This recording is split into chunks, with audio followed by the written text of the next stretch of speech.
আসসালামু আলাইকুম। আজকে সর্বশেষ সংবাদ জানাবো আমি নুসরাত। প্রথমে জানিয়ে দেব সংবাদ শিরোনাম। একজন সর্বোচ্চ ৩ আসনে প্রার্থী হতে পারবেন। ওসমান হাদির উপর হামলার নির্বাচন বানচালের ষড়যন্ত্র বললেন প্রধান উপদেষ্টা। কেরানীগঞ্জে বহুতল ভবনে আগুন নিয়ন্ত্রণে ১২ ইউনিট। বাইরন ঝড়ে বিপর্যস্ত গাজা, ৩ শিশুসহ নিহত ১৬। সর্বশেষ জানাবো আমদানি উন্মুক্ত না করাই কমছে না পেঁয়াজের দাম। শিরোনাম শুনলেন, এবারে বিস্তারিত। একজন সর্বোচ্চ ৩ আসনে প্রার্থী হতে পারবেন। ত্রয়োদশ জাতীয় সংসদ নির্বাচনে কোনো ব্যক্তি একই সময়ে ৩টির অধিক নির্বাচনী এলাকায় প্রার্থী হতে পারবেন না।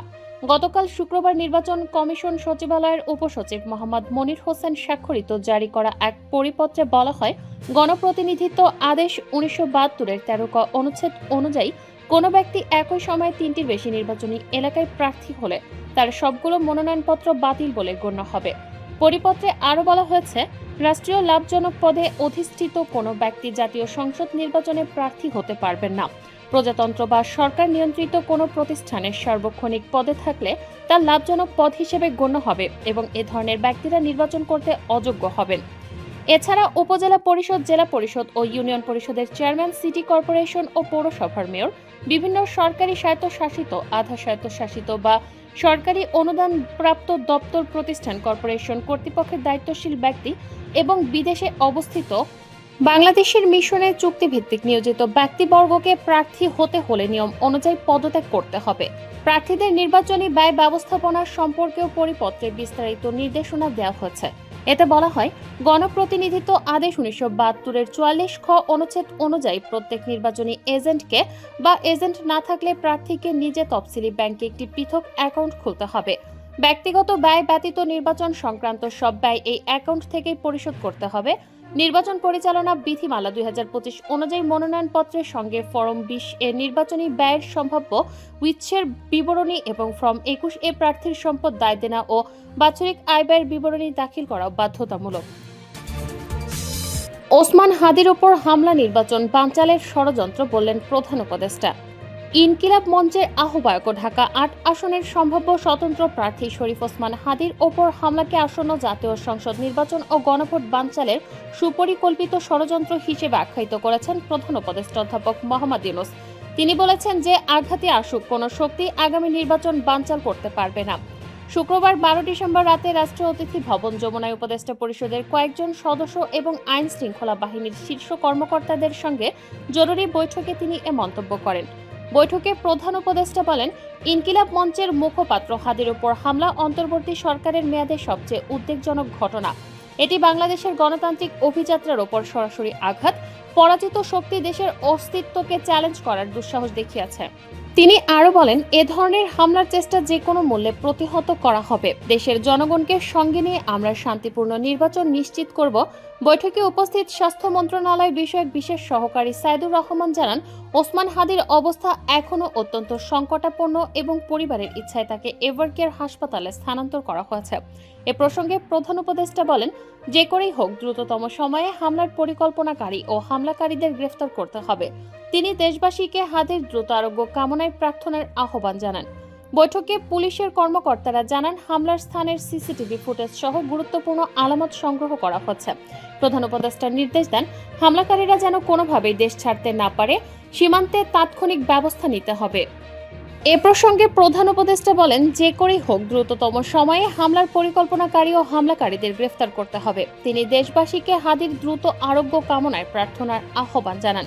বৈঠকে পুলিশের কর্মকর্তারা জানান, হামলার স্থানের সিসিটিভি ফুটেজ সহ গুরুত্বপূর্ণ আলামত সংগ্রহ করা হয়েছে। প্রধান উপদেষ্টা নির্দেশ দেন, হামলাকারীরা যেন কোনোভাবেই দেশ ছাড়তে না পারে, সীমান্তে তাৎক্ষণিক ব্যবস্থা নিতে হবে। সঙ্গে তিনি বলেন, জুলাই অভ্যুত্থানে যারা সক্রিয় ভূমিকা রেখেছিলেন এবং সম্ভাব্য টার্গেটে থাকতে পারেন, তাদের নিরাপত্তা বিশেষভাবে নিশ্চিত করতে হবে। কেরানীগঞ্জে বহুতল ভবনে আগুন নিয়ন্ত্রণে ১২ ইউনিট। ঢাকার কেরানীগঞ্জ বাবুবাজার এলাকায় একটি বহুতল ভবনে আগুন লেগেছে। আগুন নিয়ন্ত্রণে কাজ করছে ফায়ার সার্ভিসের ১২টি ইউনিট। শনিবার 13 ডিসেম্বর ভোর 5:37 আগুন লাগার খবর পেয়ে 5:45 ফায়ার সার্ভিস ঘটনাস্থলে পৌঁছে আগুন নিয়ন্ত্রণে কাজ শুরু করে।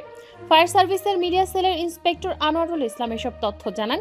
তিনি বলেন, কেরানীগঞ্জ বাবুবাজার এলাকায় জমেলা টাওয়ার নামের একটি 12তলা ভবনের নিচতলায় আগুন লেগেছে। খবর পেয়ে কেরানীগঞ্জ সদরঘাট ও সিদ্দিক বাজার ফায়ার স্টেশনের মোট 12টি ইউনিট আগুন নিয়ন্ত্রণে কাজ করছে। প্রাথমিকভাবে আগুন লাগার কারণ ও হতাহতের কোনো খবর জানতে পারেনি ফায়ার সার্ভিসের এই কর্মকর্তা। বাইরন ঝড়ে বিপর্যস্ত গাজা, 3 শিশু সহ নিহত 16। দখলদার ইসরায়েলি বাহিনীর আগ্রাসনে ধ্বংসস্তূপে পরিণত হয়েছে ফিলিস্তিনের অবরুদ্ধ গাজা। প্রাকৃতিক দুর্যোগের কারণে উপত্যকার বাসিন্দাদের জীবন আরও বিপর্যস্ত হয়ে পড়েছে। গত 24 ঘন্টায় বাইরন ঝড়ের কারণে গাজায় ঘরবাড়ি, দেয়াল ও তাঁবু ধসে পড়ে শিশুসহ অন্তত 16 জনের মৃত্যু হয়েছে। তীব্র শীতে 3 শিশুর মৃত্যু হয়েছে বলে জানিয়েছে গাজা সিটি কর্তৃপক্ষ। শনিবার দ্য নিউ আরবের এক প্রতিবেদন থেকে এ তথ্য জানা যায়। গাজার স্বরাষ্ট্র মন্ত্রণালয়ের তথ্য অনুযায়ী শুক্রবার ভোরে উত্তর গাজার বীর আন নাজা এলাকায় বাস্তুচ্যুতদের আশ্রয় দেয়া একটি বাড়ি ঝড়ে ধসে পড়ে 5 জনের মৃত্যু হয়। একই দিন ভোরে গাজা সিটির রেমাল এলাকায় একটি দেয়াল ভেঙে তাঁবুর ওপর পড়ে আরও 2 জন নিহত হন। এর আগের দিন 7ই শরণার্থী শিবিরে একটি কাঠামো ধসে 1 জন মারা যান। আল মাওসিতে প্রচণ্ড ঠান্ডায় 1 শিশুর মৃত্যু হয়। দক্ষিণ গাজার আল মাওসি থেকে আল জাজিরার প্রতিবেদক ইব্রাহিম আল খালিলি জানান, ঝড়টি আশ্রয়কেন্দ্রগুলোকে মৃত্যু ফাঁদে পরিণত করেছে। তিনি বলেন, আজও বন্যা, ভারী বৃষ্টি ও শিলাবৃষ্টির আশঙ্কা রয়েছে। ঝড়ের কারণে 761টি আশ্রয়কেন্দ্রে থাকা প্রায় 8,50,000 মানুষ ঝুঁকিতে রয়েছে। তিনি বলেন, কর্মকর্তারা সতর্ক করেছেন যে বন্যা, ভারী বৃষ্টি এবং শিলাবৃষ্টি হতে পারে, যা আজও অব্যাহত থাকবে। এটি 761টি স্থানে আশ্রয় নেওয়া প্রায় 8.5 লাখ মানুষকে হুমকির মুখে ফেলবে বলে ধারণা করা হচ্ছে, যার মধ্যে বহু শিশু রয়েছে। এখানে ভারী বৃষ্টি ও বাতাসের কারণে তাঁবুগুলো ধ্বংস হয়ে গেছে। পরিবারগুলো তাদের অস্থায়ী আশ্রয়গুলো ধ্বংসের সম্মুখীন। উপকূল রেখার বড় অংশ ধসে পড়েছে। সমুদ্র থেকে কয়েক মিটার দূরে পাতা তাঁবুগুলোতেও আরও বিপন্ন করেছে। আল খালিলি বলেন, 2 বছরেরও বেশি সময় ধরে ইসরায়েলি বোমাবর্ষণ থেকে বাঁচতে স্থান থেকে স্থানান্তরে বাধ্য হওয়া পরিবারগুলো এখন অতিরিক্ত চাপের মুখোমুখি। আমদানি উন্মুক্ত না করায় কমছে না পেঁয়াজের দাম।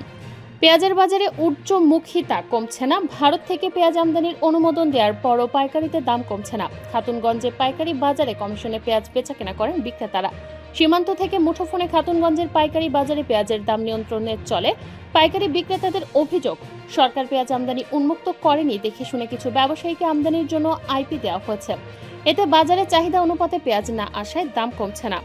সম্প্রতি হঠাৎ করে পেঁয়াজের দাম বেড়ে যায়। এক পর্যায়ে দাম ক্রেতাদের আয়ত্তের বাইরে চলে যায়। ফলে পেঁয়াজ মূল্য বৃদ্ধি ঠেকাতে গত শনিবার ভারত থেকে পেঁয়াজ আমদানির অনুমোদন দেন।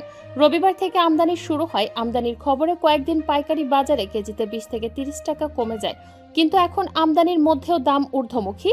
গতকাল বৃহস্পতিবার খাতুনগঞ্জে পাইকারি বাজারে ভারতীয় পেঁয়াজ কেজি 120 টাকা দরে বিক্রি হয়েছে। খুচরা পর্যায়ে আরও বাড়তি দামে বিক্রি হতে চলেছে। জানতে চাইলে খাতুনগঞ্জের পেঁয়াজের আড়তদার ব্যবসায়ী মোহাম্মদ ইদ্রিস আলী বলেন, সরকার পেঁয়াজ আমদানি উন্মুক্ত করেনি, আইপি প্রদানের অনিয়ম হয়েছে। আমদানি সকল ব্যবসায়ের জন্য উন্মুক্ত করে দিলে বাজারের দাম কমে যেত। এখন বাজারের চাহিদা অনুপাতে পেঁয়াজ আসছে না। সীমিত আকারে কয়েক গাড়ি পেঁয়াজ আসলে তা অল্প সময়ে বিক্রি হয়ে যাচ্ছে। দেশীয় মুড়ি কাটা পেঁয়াজ বাজারে আসতে আরও 10 দিন সময় লাগতে পারে। বাজার সংশ্লিষ্টরা জানান, চট্টগ্রামে খাতুনগঞ্জ, পাহাড়তলী, চাকতাই সহ আরও কয়েকটি জায়গায় পেঁয়াজের পাইকারি বাজার রয়েছে।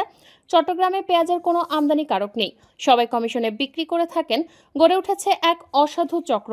এতে সীমান্ত থেকে মোবাইল ফোনে চট্টগ্রাম পেঁয়াজের দাম ওঠানামা করানো হয়। প্রতি ঘন্টায় দাম পরিবর্তন হয়।